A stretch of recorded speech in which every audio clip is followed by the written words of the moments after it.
Hi అండి. జగన్మోహన్ రెడ్డి ఖచ్చితంగా నేను చెప్తున్నాను.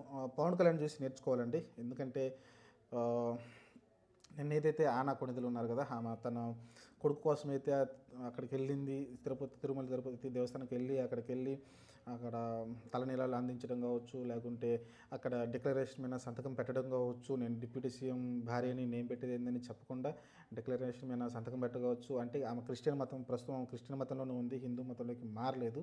హిందువుని పెళ్లి చేసుకున్నప్పటికీ. సరే ఏదైపోయినప్పటికీ ఆమె అయితే చాలా హుందాగా ప్రవర్తించారు. ఇదే మరి ఆహ్, జగన్మోహన్ రెడ్డి గురించి ఆశించింది చాలామంది అప్పుడు రచ్చ కూడా నడిచింది అదే. ఇంతకుముందు ఆయన సీఎంగా ఉన్నప్పుడు ఆయన డిక్లరేషన్ మీద సంతకం పెట్టకుండా అనేది మనం వెంకటేశ్వర స్వామి దర్శనం అయితే చేసుకున్నారంట. కానీ ఒక రూల్ అయితే ఉంది కాబట్టి ఆ రూల్ని అయితే పాటించాల్సి ఉంటుంది. అన్ని మతస్థులు ఎవరైనా తిరుమలపైకి వెళ్తే ముస్లిం కానీ క్రిస్టియన్ కానీ వెళ్ళినప్పుడు ఆ డిక్లరేషన్ మీద సంతకం పెట్టాల్సి ఉంటుంది. అది జగన్మోహన్ రెడ్డి చేయలేదు. నేను చేయను అన్నట్టు చెప్పాడు. అదేంటి నాకు అర్థం కావట్లేదు. ఆయన క్రిస్టియనా లేకుంటే హిందూ అనేది మరి క్లారిటీ ఇస్తే అయిపోతుంది కదా! అందరూ తెలిసిందేంటి ఆయన క్రిస్టియన్ అని. మనం కూడా చూసాం. వాళ్ళ నాన్న సమాధి దగ్గరికి వెళ్ళి వాళ్ళు ప్రార్థనలు కూడా చేయడం చూసాం మనమైతే. సరే ఆయన మరి ఒప్పుకోవట్లేదేమో, నేను క్రిస్టియన్ కాదు నేను హిందువునని మళ్ళీ చెప్పుకుంటున్నాడేమో నాకైతే తెలియట్లేదు. కానీ కొంచెం ఆ క్లారిటీ జగన్మోహన్ రెడ్డికే లేదనుకుంటాను. నేను క్రిస్టియన్ కాదు నేను హిందువుని అనుకుంటున్నాడేమో ఇంకా తెలియదు. కానీ సరే మరి ఆయన క్రిస్టియన్ అయితే డిక్లరేషన్ సంతకం పెట్టడం పెద్ద విషయం, ఆ పెద్ద విషయం ఏం కాదు కదా! కానీ రాజకీయం కోసం అంతే ఉంటుంది. కానీ చేస్తే బాగుంటుంది కదా! నిన్ను వదిలిపెట్టే వాళ్ళు ఎందుకు వదిలిపెడతారు చెప్పండి. మీరు క్రిస్టియన్ మతం అని మీ నాయకులు నమ్ముతున్నారు, అలానే మీ మీ కార్యకర్తలు నమ్ముతున్నారు, అందరూ తెలుసు. ఇప్పుడు నేను కూడా తెలుసు జగన్మోహన్ రెడ్డి అలా వాళ్ళ వైఎస్ ఫ్యామిలీ అంతా కూడా క్రిస్టియన్ మతంలో ఉందని క్లియర్గా తెలుసు అందరికీ.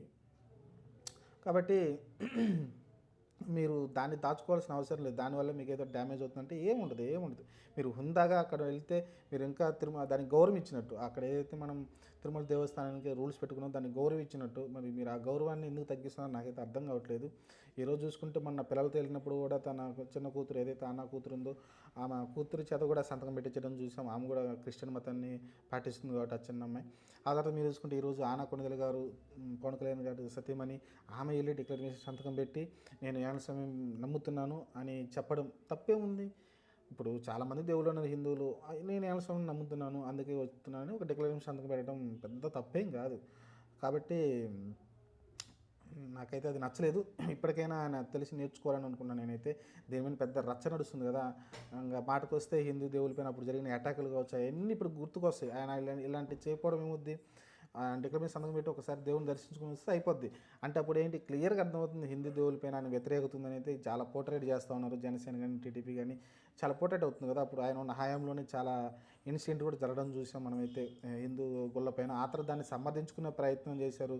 కొడాలి నాని లాంటి వాళ్ళు గట్టిగా విరుచుకుపడ్డారు. పేరు నాని లాంటి వాళ్ళు గట్టిగా విరుచుకుపడ్డారు. ఆ టైంలో అంత చేయాల్సిన అవసరం లేదనిపించింది. దాన్ని ఎంక్వైరీ చేసి పూర్తి నిజాలు తెలుసుకుని ఆ తర్వాత మాట్లాడి బాగుండేది.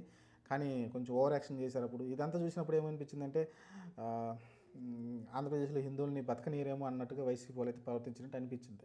అందులోనూ ఈయన క్రిస్టియన్ కాబట్టి. వీళ్ళదంతా చూస్తుంటే కొంచెం జగన్మోహన్ రెడ్డికి చెప్పే గైడెన్స్ ఎవరిస్తున్నారో వాళ్ళు కొంచెం ఇలాంటి విషయాలు కొంచెం జాగ్రత్తగా ఉంటే మంచిది. తప్పేముంది, ఏం తప్పు దాంట్లో తప్పేం లేదు. క్లియర్గా మీ కార్యకర్తలు తెలుసు, మీ నాయకులు తెలుసు మీరు క్రిస్టియన్ అని. మీరు వెళ్ళి దర్జాగా అక్కడ సంతకం పెట్టి శ్రీవారిని అయితే దర్శనం చేసుకోవచ్చు. చేసుకుంటే మంచిది కూడా. మీరు ఆ పంతం పెట్టి అక్కడికి వెళ్ళడమే మానేస్తే అది మీ విఘ్నతకే వదిలేస్తున్నా. దానికి మనం ఏం చేయలేమండి. ఇప్పటికైనా కొంచెం నేర్చుకుంటారని. రాజకీయం ఇది అవసరం, ఇప్పుడు పవన్ కళ్యాణ్ చూడండి ఎంత బాగా ఎవరు నేర్చుకొని ఎలా చేస్తున్నాడో. కానీ అక్కడ ఆమె కూడా నమ్ముతుంది తన కొడుకు కోసం అయితే అది చేస్తుంది. మంచిది.